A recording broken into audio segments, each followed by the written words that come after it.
Live in the Lucky Number 7 Lounge, this is Dine, Drink Vegas, the podcast. By and for everybody stuck at home, wishing they were in the land of neon lights and bad decisions. And you have stumbled across episode 81, where we are going to bring you some tasty booze and Las Vegas news for the last week in March and the first week in April. But before we can bring you some amazing top shelf premium, yet somehow free Las Vegas travel content, we have to introduce the founder of Dine, Drink Travel and Dine, Drink Vegas himself. Yes, ladies and gentlemen, I can only mean the high roller, formerly of the High Plains, the leader in the luxury lounge, the king of comps, the Alabama slammer, the man who is always waiting for that limo to carry him away to his next luxurious Las Vegas destination. I'm speaking of Bill. Good evening, Bill. I golfed sober today, John. You golfed, and yet you are still the whitest looking person I know. I'm not sure how those two things contradict one another. You would think a little sunlight would have caught your fair, delicate English pate, but it did not. You know, there was cloud cover in Alabama, and let's focus on what matters, John. I golfed and am still sober, and I expect you to fix that problem. Well, so here's what we have, because you got a bottle of this first, and then I came across one this weekend. I got a text from a liquor store that I was on their allocated list. They sent me 8 bottles to pick from. I picked this. Tonight's drink of the day is Old Fitzgerald bottled in bond, 7-year-old, 100 proof, wheated bourbon whiskey that is now produced by Heaven Hill Distilleries. Old Fitzgerald is one of the wheated whiskeys that originated at the Stitzelweller Distillery in Louisville, Kentucky, under the guidance of the legendary Pappy Van Winkle. It shares a mash bill with Maker's Mark and Rebel Yell, although not Maker's Mark, although they did, it's basically the same. Pappy Van Winkle, Old Weller, and all of the Weller products, Rebel Yell, and this one. 3 different distilleries making those now, but all from the same place. So, Bill, let's dive right in. Have you got your glass ready? Let's go in for a nosing, as they say. So it smells sweet. Yeah, I've got the Glencairn glass. Bill has a brandy snifter. So we both have appropriate drinkware. Sweet. Would you care to expand on that with any notes? So this is one of those times I'm afraid to use my whiskey words in your presence because you have better whiskey words. But a lot of whiskeys, it's almost like I smell a light burn. Here I don't, even though it's fairly high proof. I smell, I'm having trouble describing it. I smell sugars. Give me a second. Yeah. And so the only thing I put in here is a single ice cube, a small ice cube. I didn't put in any bitters. I didn't put in anything else. It smells to me like oranges. Why am I smelling orange, John? So I get citrus. And by the way, the tasting notes on the distillery. So I did my tasting notes first, and then I looked up what they said. Now, the fact that you're sniffing it diluted instead of starting neat and then shifting to ice will impact because the cold will kind of draw some of the vapors out. According to Heaven Hill Distilling, who makes this product, you should be getting graham crackers, citrus, and fruit trees. I do get the citrus. I get orange zest, not the bite of a fresh orange, but when you zest the outer peel, I get that on the nose. I get honeysuckle, and I get not just any caramel. I get specifically Werther's Original. But I don't quite get the graham cracker on the nose. So that's where I'm at with it. And Bill, don't be afraid of your whiskey words. Remember, this is all subjective, and anybody that says we should all smell and taste the same thing is full of crap. We're all unique. So, to your point, yeah, citrus zest is a much better description of what I had than biting an orange, right? It's right. Notes of it. I will say I've obviously had this whiskey neat. I like it just the very little bit diluted. And you know that I normally drink my whiskey with a large rock. Here I did not. I had a single very small ice cube that made it colder. It diluted it just a little bit. And there's something in that process that makes me like the whiskey more. Well, I want to get into how it tastes to me neat, and then I'll join you in rocks, and we'll talk about how it is on rocks. So when I sip this one neat, and I pull it across my palate, the citrus is still there. Now the Werther's is getting more into like a slightly cooked, almost burnt brown sugar. I do get a baked good, but it's not graham cracker. To me, it's like an oatmeal cookie with lots of cinnamon and nutmeg, the baking spices. The website says they should be there. There are. But again, I still read more like oatmeal cookie rather than fresh bread, which is weird because there's wheat in here, not oats. But I that's what I perceive anyway. I will say, compared to Old Weller, so the whiskeys we would compare this to, 7-year-old age range, 100 proof or higher, Old Weller Antique, which we've done on this podcast, Maker's Mark, Barrel Strength, which we've done on this podcast, and there's a few others on the market we haven't touched. This one tastes a little rough around the edges to me. With a 7-year-old age statement, even though it is higher proof, with a 7-year-old age statement, I would expect this to be a little bit smoother neat, and I really don't find that. Some people online say that if you open it and drink one pour and then let it sit a month and then come back to it, the volatiles will work off in the bottle. They call that doing a neck pour, just getting a little out of there to make room, that it gets smoother. Don't get me wrong, it's very pleasant. It's not like a rough gut shot, gut rot whiskey. It's still a great whiskey, but neat. It is a little rougher around the edges than Weller or Maker's Mark. Very flavorful, and I do like it. Bill, do you have any memory of drinking it neat while I move over to the rocks? I do, and it was similar to what you described. So and for the slight roughness, sure, but I still like it very much for two reasons. One, I love the underlying sweetness. And you and I've talked about this on the podcast before. I don't want a sweet drink. I'm not a 19-year-old woman in college at a sorority party. Like, that's not the drink that I'm going for. I like the underlying small sweetness. But the other is the origin story of how I got this whiskey. And we talked about this 10 episodes ago. But John, is it fair to say that my workplace embraces alcohol differently than does your workplace? By a wide margin. So to drink on location in my workplace may land you a free night at the local county, not luxury resort. Yeah, that is not our process. And some of my coworkers got this for me because we've been working together for a couple of months. I'd done a good job with the project. So I have fond memories of this whiskey just because some people I liked got it for me. And I think that's absolutely legitimate as a part of why you like something, is what's the story behind it. And the story behind this whiskey for me is some people I care about bought it for me because we worked together. Yeah. Yeah, and that's a lovely story, which I don't have that story. Now, the story I do have is my relationship with Weller Antique. And I know we're not drinking Weller Antique, we're drinking Old Fitz here. But Weller Antique is the first bourbon I ever tasted. My grandfather was a working stiff. He delivered Schlitz beer in the town you grew up in for decades.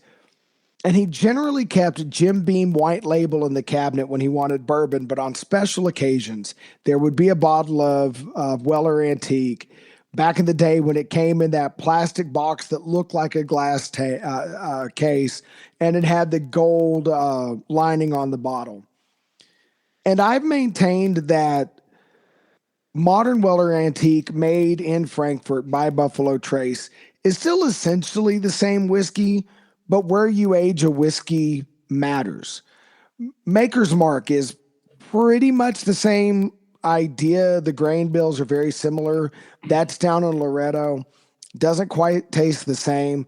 When Old Fitz was being made in Indiana, it didn't taste the same. But Bill, this is as close to the Old Weller Antique that I remember drinking in my teens and early 20s when it was still a Stitzel Weller product. Of course, Bardstown is very close to Louisville. So the geography of the state is similar, same elevation, same relative humidity. If you never had a bottle of Stitzel Weller produced Weller Antique, something that Pappy himself oversaw the production of, and you're trying to get close to that, stop chasing Pappy Van Winkle product, stop chasing Weller Antique product. This is closer to what was coming out of DSP 16 in Louisville back in the day. It is the closest thing I have tasted to what I remember since probably 1998. Huh. That is a fascinating story. But again, it goes to the point that part of what you enjoy with whiskeys is just the memories it brings. And because you've got a particularly refined palate, part of your memory is what tastes precisely or almost precisely the same as what you drank when you were totally 21 years old and it was absolutely a legal thing for you to do. Yeah, no, I was totally not 21, but my grandfather has passed away, and the statute of limitations for corrupting a minor in the state of Texas have long since expired. Bill, this tastes like I am sitting on the front porch on Bowie Street listening, because this is a thing that happens in the Lakeview neighborhood in San Angelo, listening to the donkeys and bray and the chickens cackle across the street, because of course in that part of town, well within the town limits, yes, you can have livestock. Welcome to San Angelo. Sitting there with my grandfather and him getting through his day, having a cigarette and handing me his whiskey glass and saying, son, I think you're old enough to take a sip. And this on the rock just now, that's that flavor I remember sitting on the front porch with my grandfather, which is a wonderful, wonderful memory because he's been gone for many a year now. That is a fantastic memory, John. Well, Bill, why don't we jump into the news? Let's start with this. Usually we start with Scott at Vital Vegas. We'll get there in a minute, but we got some sportsy stories to get to first. ESPN and pretty much every other outlet out there has covered the news that the NBA Board of Governors is giving Las Vegas, and by the way, Seattle, expansion teams. Potential owners will have to bid for the privilege of owning a team, with estimates running in the $7 to $8 billion price range. And that's just to get the franchise. That's not counting or coating, because they're a dyslexic clown typed this up. Oh, yeah, me. That's not counting the cost of an arena and other startup expenses. Vegas and Seattle teams are both expected to hit the court for the 2028 to 2029 season. No word on a team name yet or exactly what venue they will be playing basketball in. So we had reported on this last week, and I'm pleased to see it's moving forward. What I'm trying to get over is how quickly the value of professional sports franchises has escalated. I still suspect there is great money to be made out of this. And I was reading an article probably yesterday that Oscar Goodman, the mayor of Las Vegas, former mayor of Las Vegas, which is actually a fairly small part of Las Vegas Metro, had tried for years and years to get big league sports to come there. They were hesitant for a long time because gambling. Then all of a sudden, boom, Mayor Goodman's vision is fulfilled. Yes. So I don't watch a lot of NBA because I don't like sports where you can score 50 or 60 times a game. But I would absolutely go watch a game in Las Vegas. John, on the scale of professional sports teams in Las Vegas you want to see, where does this fit? It's low on the list just because I'm not that big an NBA fan. I'm not that big a basketball fan in general. I tend to prefer, this is where you and I are a bit reversed. I prefer the college game when it comes to basketball over the pro game, even though when it comes to football, you're Captain College and I like the NFL. Don't get me wrong. I would go see a game if the price is right. And the NBA has enough games per season. You could probably score decent tickets. I don't know where the arena will be. I'm kind of hoping they look at the parcel of land between Caesars and the Rio. I think that would be really nice. I know AllNet has been trying to build an NBA arena somewhere on the North Strip or just off the North Strip near the Sphere forever and a day, although Scott at Vital Vegas says that's never going to happen. Of course, he says the same thing about the baseball stadium. That is, in fact, happening. But yeah, Bill, I would go. It's not something I'm super enthusiastic about. On the other hand, I tend to travel to Vegas on the middle of the week. You know what they play in the middle of the week? Basketball. So, Yeah, no, that is totally fair. In other sports related news, the NFL announced that Super Bowl 63 will be at Allegiant Stadium in 2029. And John, I don't know what tickets for that are going to cost. I already know I can't afford them. I know I can't afford a hotel room that night, but I would love to watch the Super Bowl in Vegas. So if I come into a few thousand extra dollars that I don't need and that Rachel never knows about, I would love to go do that. I would too, but sometimes I think that rather than go to the actual game at the stadium, because the seats I'm going to be able to afford are not going to be good ones, rather than being in the stadium, I think I want to be in Vegas when this happens, but I think I want to be at Stadium Swim. I think I want to You stay at have my Circa, attention, and I want right? either Stadium Swim or inside at the sports book at Circa. I think I want to be at the Circa for this. I think that's a great venue for this. Also, there, South Point and a few other off-strip casinos might be good contenders. I want to be in Vegas for the party atmosphere around the Super Bowl. I don't think I need to be under the roof at Allegiant for this. So I want to find out what hotel the two teams are staying at. Then I want to go to both team hotels after the game, including the losing team, because they're going to have their own kind of party. But I want to show up at like 1:30 in the morning at the hotel of the team that won, because I think that would be a good party. Oh, I imagine it would be. I think it would be epic. Definitely Yeah. epic. Well, John, we haven't heard from Scott at Vital Vegas yet. Scott of Ida Vegas reported that financially troubled downtown Grand is in receivership, read that as getting repossessed by the bank, though the current management team and ownership group seems to remain in place while the bank seeks to find a new buyer or investor group. Bill, you and I have witnessed firsthand the difficulties of the downtown Grand, including things like not being to cash out tickets and standing in line to get to the cage to get your money. I still think the Grand should be a viable property. Maybe this is a case where the price will be down and a good operator can get in on the cheap. Bill, do you have anybody you would like to see buy the Grand?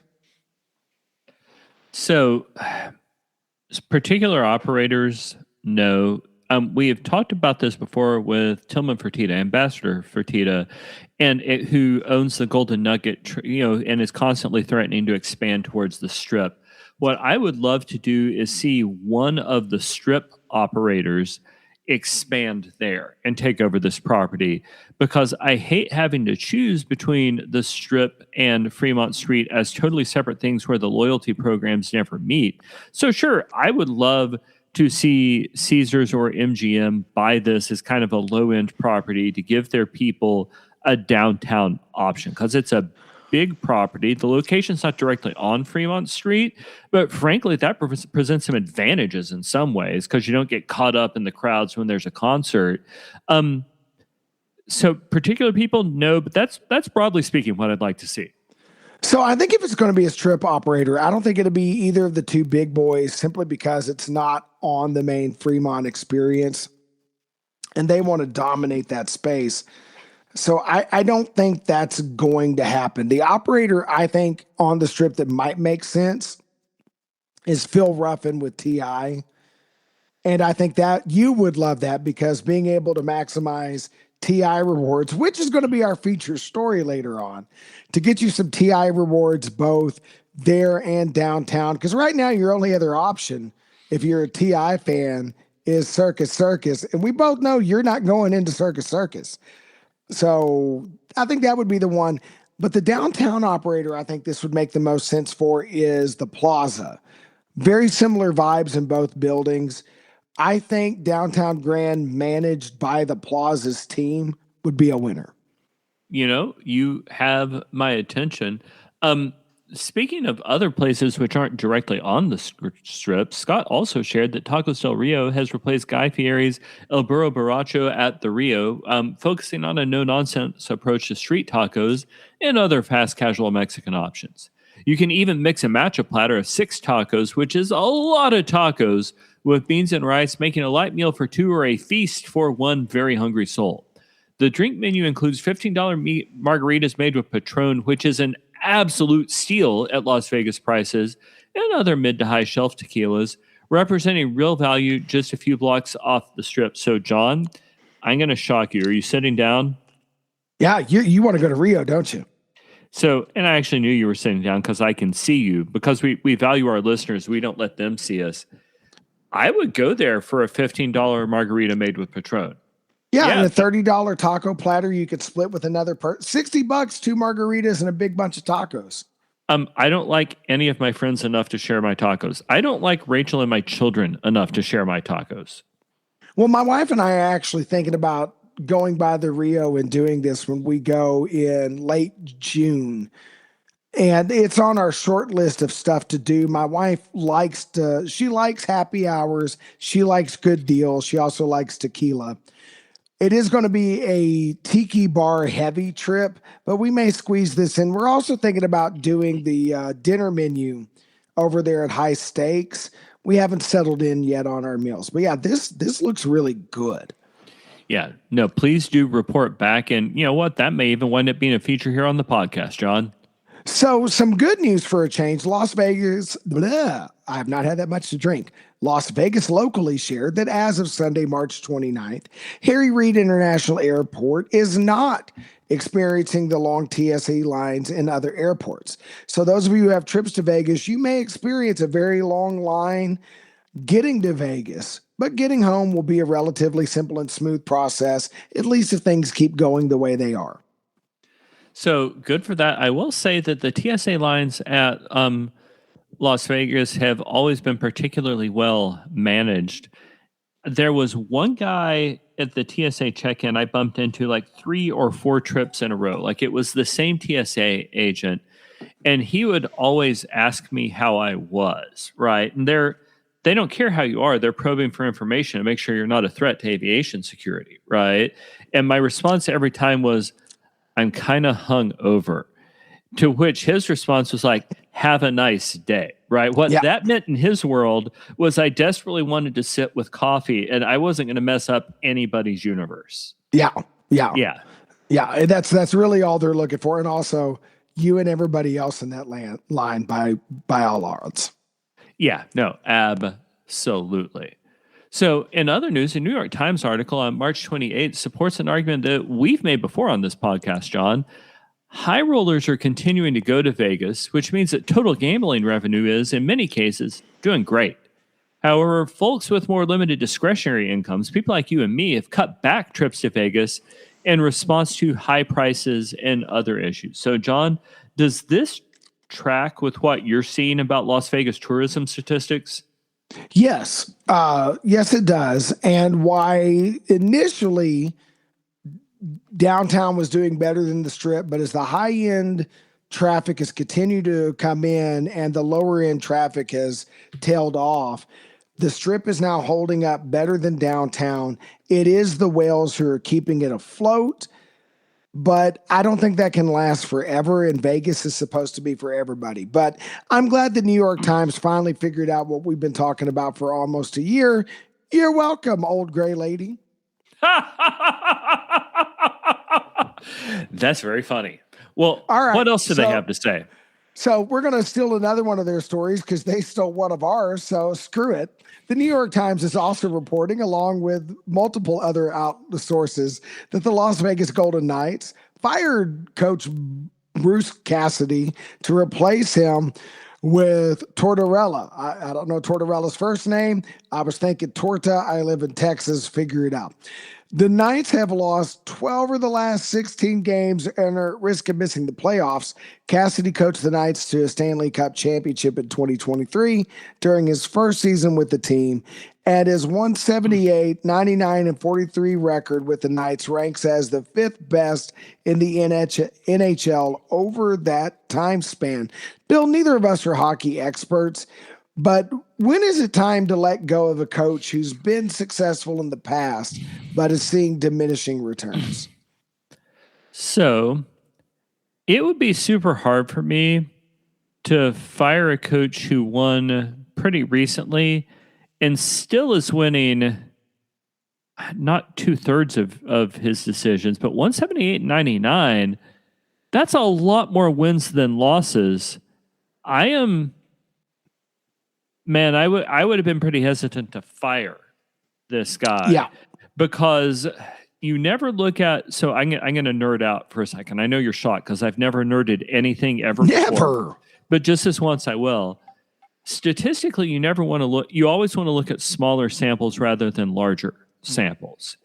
And over the scope of time, this guy's record is pretty darn good.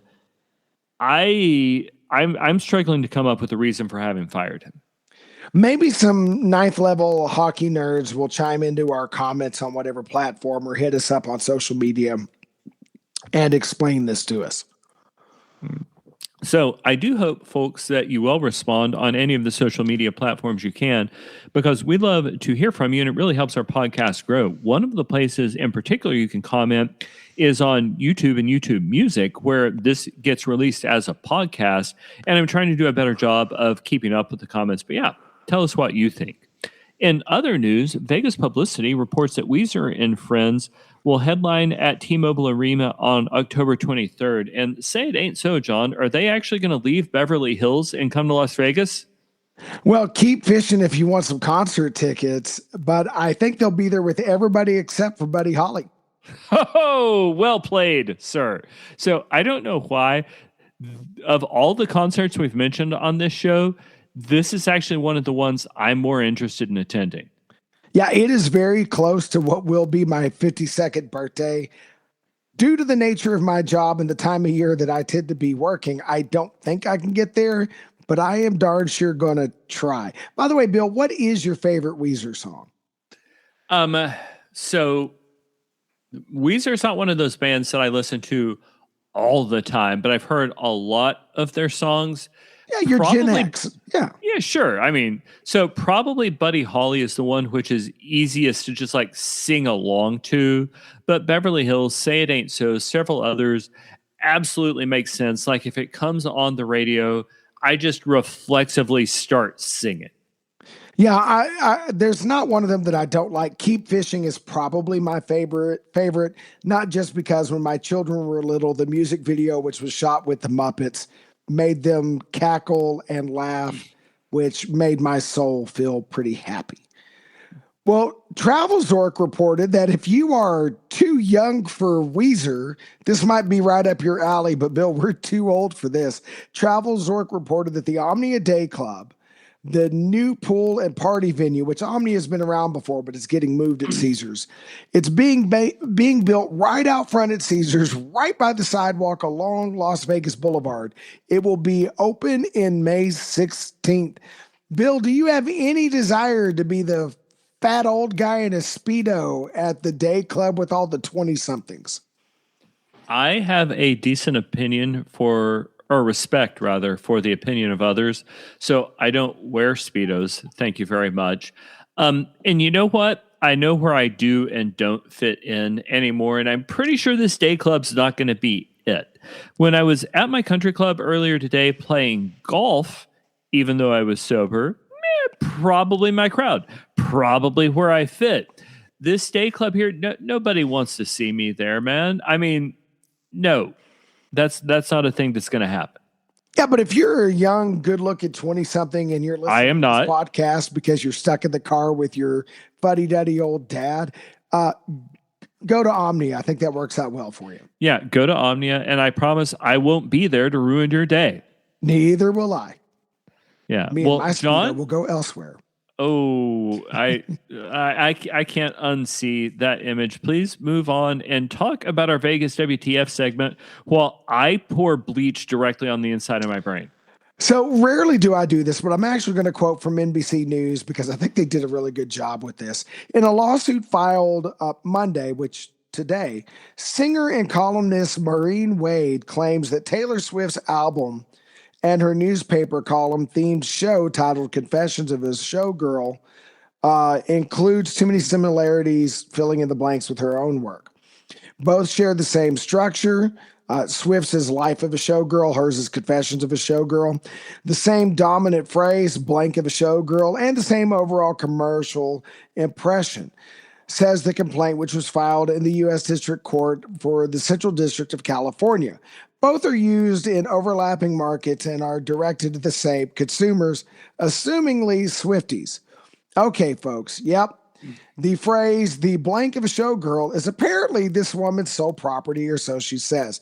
Now, we here at Dine Drink Vegas and Dine Drink Travel sincerely hope the Swift's lawyer boots this lawsuit out of court as the blatant money grab it is before Bill's next documentary project, The Restraining Order of a Showgirl, Love from 500 Feet Away, hits the market this summer. I actually have good news about that, John. She dropped the lawsuit?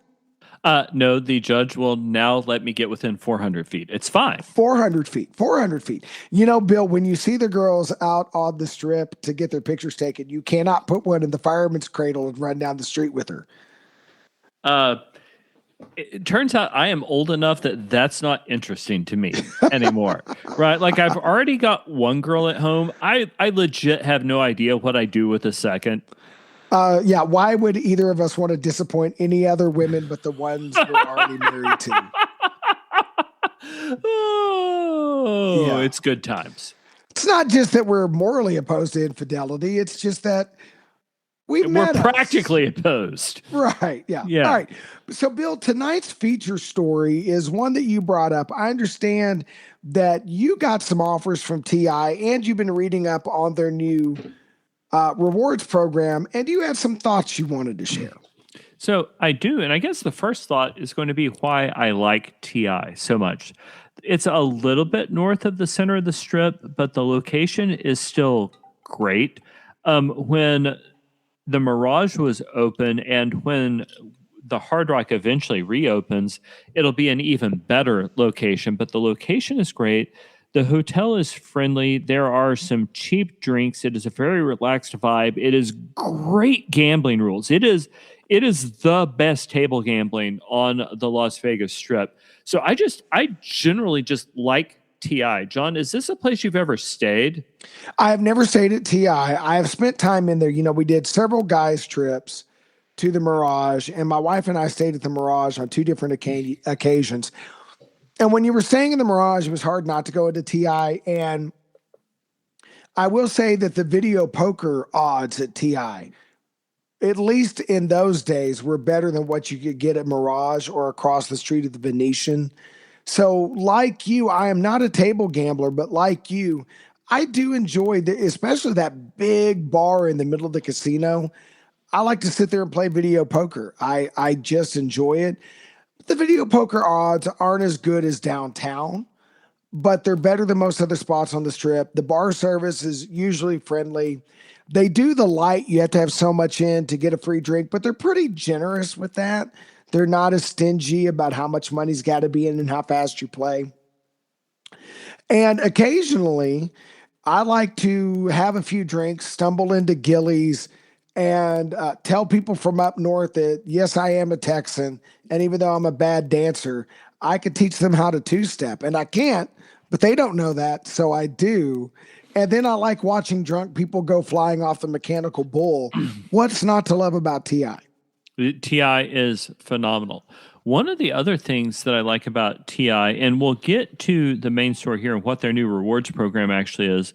One of the other things I like about TI is their comps. So I stayed there for a review like 2 or 3 years ago, but spent very little time there.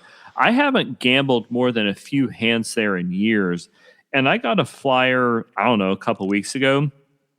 And the flyer is at any point for any dates between January 5th and April 30th, 2 free nights with $75 in free slot play, with discounts at the spa and salon, with a couple other freebies. And one of the other things that I like about this is a comp night they're calling it True Comp Zero. It is a true comp. Like, you don't have to pay resort fees or anything else. Their program, their comp program is remarkably generous. So, and the deadline for this has already passed, but you could get a complimentary strip view upgrade if you had booked more quickly. The comp program at TI is the best on the strip, and frankly, I think it's better than a lot of the comp programs at the hotels downtown. Like, I'm not getting these sort of offers from some of the, like El Cortez, some of the other places I've stayed downtown, John. Yeah, I've never stayed at TI, but even when I just look on their website, there are pretty good deals to be had. I'm looking on their website right now, and they've got some packages right now that I could stay at TI for less than my offer with MGM, and I'm Pearl status and have spent, I'm not a huge gambler, but between gambling, hotel, and dining, I've spent a fair bit of money with MGM properties over the last 12 months, and TI would still be cheaper to stay. And now I do have, because of my credit card, a $200 resort credit that equalizes that. But even without any comps or anything, TI would be a really good deal for my particular stay that's coming up. So I'm with you. And Bill, I haven't stayed there yet. I will say it is on my list of places to check out. That is outstanding. Well, John, one of the things I really wanted to talk about is, and I'm looking at the flyer they sent me, and I sent you a link to the exact same information on their website. Their rewards program, independent of the comps they offer, is pretty generous. Now, the problem with most Vegas rewards programs rather is that they tend to reward electronic play more than table play. So let me back up for a second. If you're a table games player, they will have 2-deck blackjack, which allows you to double after split, which isn't more than $25 a hand, even if you're talking about 9 or 10 at night on a Saturday night, right? The table limits are sometimes $5 or $10 at lower limit. Like, the table games are great deals, and you should absolutely give them your Players Club cards. But most of the rewards are for the various electronic games, and you can get points there. So it's based on how much money you put through the machine, but that's not the same, or rather how much money you bet, which isn't the same as the amount of money you put through the machine. So let's say you put in $100 and you eventually lose it all. You will almost certainly have bet more than $100, because if that's an 85% return machine, then the first $100 you bet, you probably won 85, and you keep dwindling it down. And their points are based on that rather than theoretical loss or the amount of dollars you put in the machine or anything like that. And I'm looking at this chart. For the same amount of money bet, they will give you more points than, well, M Life Rewards or Caesars Rewards or Club Grazia, which is the Venetian's rewards program. They also do, and I've cashed in on this before, end of year gift points. And in addition, will then give you free slot play beyond your comp rewards. So, John, it looks to me like the program is uniquely generous, but I want to hear from you for a second, because you're a video poker player. Yeah. And you talked before about their odds being better than anywhere else on the strip, but not as good as downtown. How good are their video poker odds? So I haven't been in there in a couple of years, but I will say that the last time I played, I think I looked up the math. The return to player for the Jacks or Better machine I was playing, Seek the Bar, was 98.1%. So theoretically, if you bet $100, you expect to win back $98.10. Now, that's over the life of the machine. So if you just sit there and play $100 through in one session, it's random. You might lose the whole $100. You might double or triple your money. You might lose half, or like anything that can happen. But over the life of the machine, 98.1% return to player. There are places downtown where you can get 99.47% return to player. There's even a couple of machines where you could get theoretically 100.2% return to player, meaning the odds are in the player's favor, not the house's. Those seats tend to give you a lot of free drinks because they don't want you to play with perfect strategy, because that's how they get the edge back. But there are a lot of other places on the strip where the return to player is in the 95 to 97.8% return to player. So TI is a better deal. And you get that on almost any denomination you play. So you don't have to be playing $10 a hand video poker to get the better return to player. It's one of the things Caesars and MGM does. Sure, there's a better pay table if you bet up at a higher denomination. But if you're at the 25-cent denomination, you're getting a lower return to player. That may have been more information than you wanted. That was actually still pretty valuable. But that's part of why I think I like this rewards program so much. So, John, we've talked about this before, and I guess I will end with this. I want our next trip, because there's listeners, if you are new to the podcast, welcome. We are so glad you're here. We hope you will hit like. We hope you will subscribe.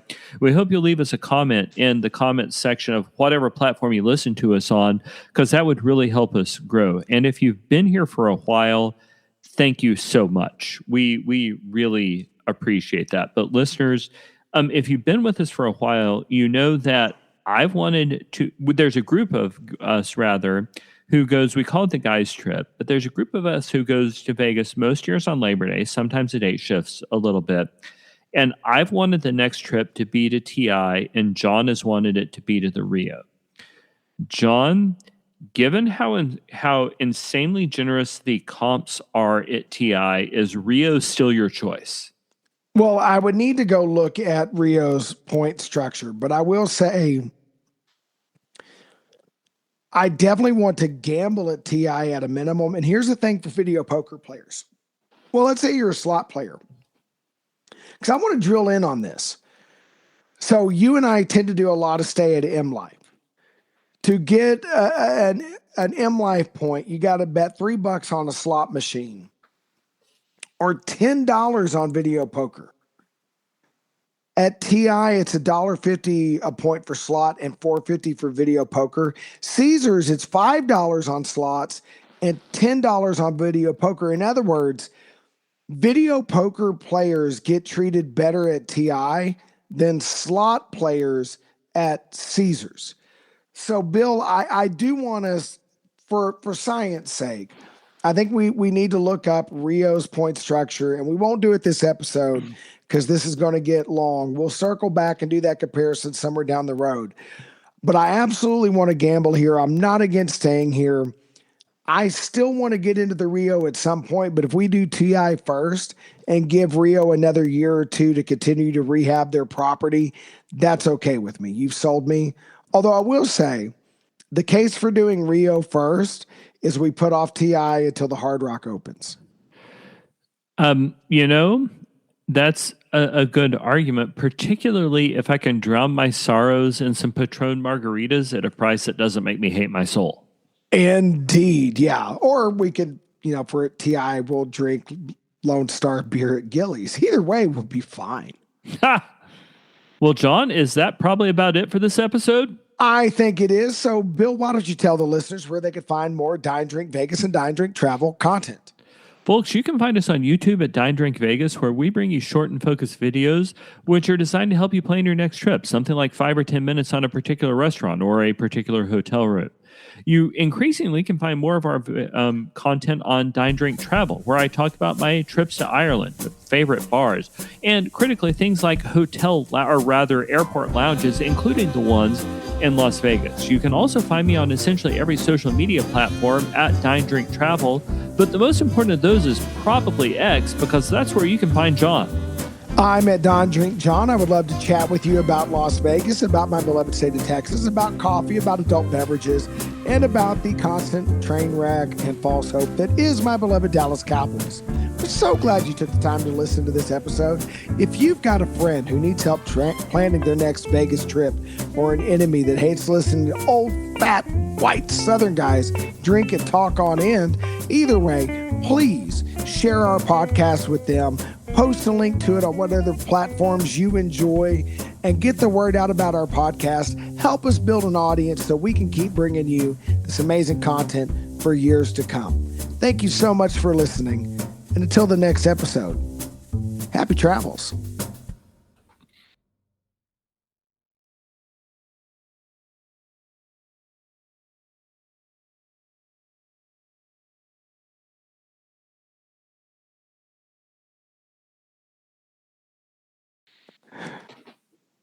I mean, I feel pretty fly for a white guy at the very least. That is absolutely going on the end of this podcast. Oh, God. Anyway, all right, we ready? Mm-hmm. I'm still sober, Jesus. All right, anyway, here we go.